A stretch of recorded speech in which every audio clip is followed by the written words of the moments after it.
আলাইকুম বন্ধুরা। আজকে একটা বিষয় নিয়ে দুঃখজনক, সেটা হলো আমাদের এনসিপির নেতাকর্মীরা যে সমাবেশ রাখছিল গোপালগঞ্জে। গোপালগঞ্জে ছাত্রলীগের পোলাপান, আওয়ামী লীগের পোলাপান যেভাবে জনসভার উপরে হামলা করছে, এনসিপির নেতাকর্মীরা উপরে হামলা করছে, তাতে একদমই ঠিক করে নাই।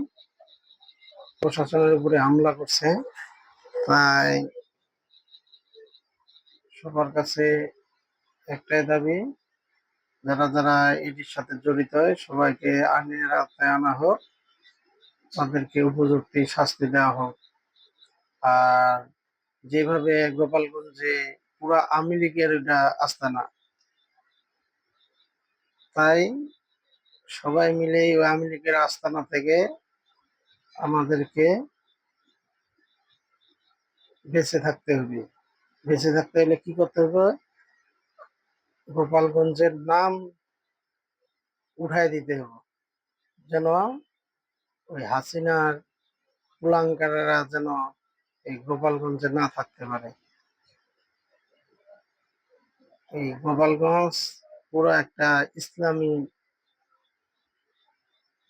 এলাকা বানাইতে হবে।